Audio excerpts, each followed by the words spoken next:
Virgo, hi, welcome to Mr. Queen PH. Titingnan natin anong energies for you in the next 6 months from the time na mapanood nyo ang reading na to dahil ito ay isang timeless reading. Anytime na mapanood nyo to, as long as makaka-resonate kayo, this reading is for you. Ayan, so let's see what's the energy. Siyempre, this is a general reading. Pwede kayong makarelate, pwedeng hindi. Just take what resonates. And another reminder, hindi po ako unang magme-message sa inyo para mag-offer ng mga readings or any services. So mag-ingat po kayo sa mga nagpapanggap na Mr. Queen PH na nag-offer ng mga kung ano-anong products or services. Hindi po ako yun. Ingat po kayo. Okay, let's see Virgo. What's the energy in the next 6 months? The stars. Okay, in the next 6 months, mas magiging focus ka sa mga goals mo. Kumbaga, naka-lock in ka talaga na ito yung gusto mong ma-achieve, ito yung kailangan mong gawin para ma-achieve yon. So talagang may plano, no? Kumbaga may sistema kang gagawin to make things happen for your pangarap. You also have Taurus energy, so this is savoring the moment. So meron kang mga i-enjoy na mga achievements mo. Maaring ito yung part ng mga plano mo. Let's say you have a plan of, acquiring something like meron kang bibilihin na property or meron kang let's say investment na papasukin. You also have Palace, this is wisdom, so knowledge. Importante rin sa'yo yung inyong kaalaman, yung inyong talento, yung galing. Some of you will mag-invest ka sa sarili mo, especially sa knowledge. Pwede may mga trainings ka na papasukan, mga pag-aaral, ganyan. And yung iba, this can also mean merong mentorship. So merong kang nilulook up to, no? Yung parang someone na pinagkakatiwalaan mo sa mga impormasyon na alam mong tutulong sa'yo sa mga para ma-achieve mo yung mga goals mo. Let's see what else. You have the Four of Cups. And then you have the Chariot. I feel like yung iba sa inyo, finally, you will decide na may gusto na kayong baguhin sa buhay ninyo in the next 6 months. Dahil for the longest time, meron kayong sitwasyon na pinagtitiisan.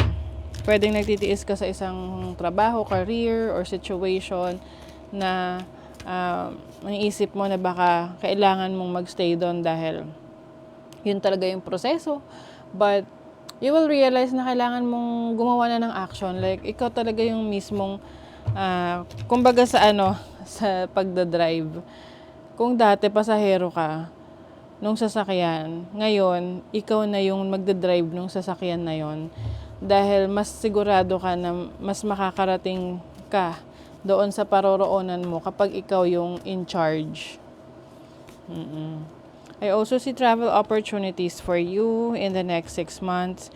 Meron din ditong success pagdating sa leadership role. So, pwedeng in the next 6 months, merong oportunidad na maging manager, supervisor, someone na merong ikaw yung leader, ikaw yung inaasahan. Merong leadership role for you. You have the Apprentice of Pentacles. So, this is a new beginning. Itong pagsisimula na to, hindi to yung basta na lang na magsisimula.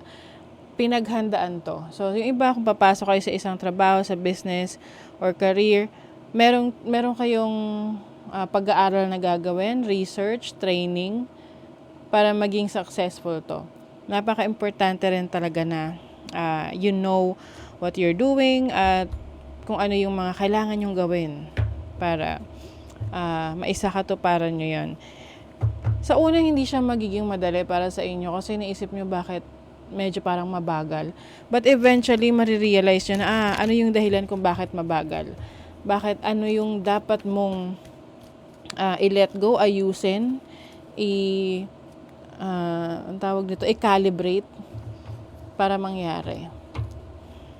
So, example, yung sasakyan. Example na lang, yung sasakyan. Ang bagal ng sasakyan na umandar. Yung pala may mga kailangang i-tune up, no? Yung mga kailangang maintenance, ganon. So, maaring yun yung i-apply mo sa life mo na meron kang kailangang ayusin para mas maging functional at efficient yung mga gagawin mo. Sa money, career, finances, tingnan natin. Okay, you have amusement. So, ito ay meron kang natural na talento na pwede mong i-share sa mundo. So, you are can be creative, no? Meron kang creative talents and skills. At kikita ka dun sa pagiging creative mo na yan. Pwede yung content creation or anything that involves your talent and skills. Talent and skill set. Meron kang exceptional talent in arts na kailangan mong i-expand. At the more na i-expand mo, mas na-discover ka. You have collaboration working with others. Pwedeng collaboration sa trabaho, sa business, sa career. May ka-deal ka. And then, you mesmerize people with your charm. So, pwedeng iba sa inyo malakas yung energy ng Leo, no? Kumbaga, you are someone na may charisma, no? Charismatic. So, yung iyong charisma, yan yung isa sa magdadala sa'yo sa tagumpay.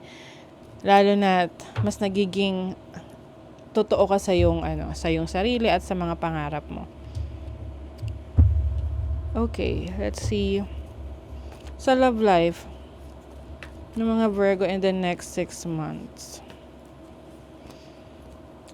Okay, so maaring you are connecting with a karmic relationship. Merong lesson na kailangang matutunan sa connection na to. Merong nagre-regret sa kanyang mga ginawa. So, pwedeng merong hihingi ng tawad sa'yo. Will try na ayusin yung relationship ninyo. So, kumbaga, this person ay nasa sa'yo pa rin kung bibigyan mo ng chance, itong taong to. Kung magiging open-minded ka ba sa kanya? Will you allow this person to still be part of your life?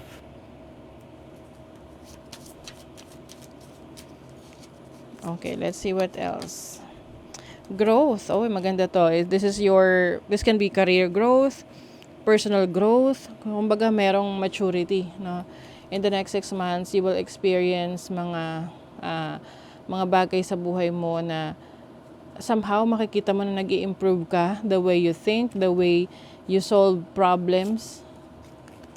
And even kung meron kang, let's say, business, career, yung span ng 6 months na yon, may kita mo agad yung pag-unlad, paglago.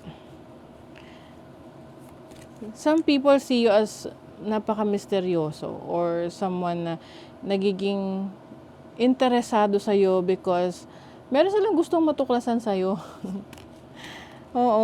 Diba? Curious. Curious sila sa'yo. Like, they are curious about you, your personality, bakit mo ginagawa, kung ano yung ginagawa mo ngayon. Some of you are into spirituality or can be ang career ninyo ay very interesting para sa iba. Kaya curious sila kung why you do what you do. Ganun. Okay, let's see ano pa. For Virgo in the next 6 months, yung learning ninyo, isa yun sa major activities ninyo in the next 6 months, yung pag-aaral, pag-i-improve ng inyong sarili. Cut your losses. Moon in detriment. So, ibig sabihin nito, maaring mas magiging maingat ka sa mga decisions mo, mas magiging focus ka kung kumbaga ano yung makukuha mo sa isang bagay. Hindi yung tipong bahala na si Batman, 'di ba? Yung iba gagawin ng isang bagay ng hindi pinag-iisipan. For you, alam mo kung bakit mo 'yun ginagawa at ano yung makukuha mo doon. Kumbaga, ano yung maihita mo doon sa gagawin mo. Your intuition is also going to be very strong in the next 6 months. Ito yung tutulong sa'yo na makapag-decide, no? Sa mga path o landas na tatahakin mo. Pay attention to your dreams as well. Kasi yung mga dreams mo na yan, maaring yan din yung magbibigay sa'yo ng ideas or ng signs, messages, pagdating sa ipupursu mo moving forward in the next 6 months. Okay, so that is your reading, Virgo. Thank you so much. See you again.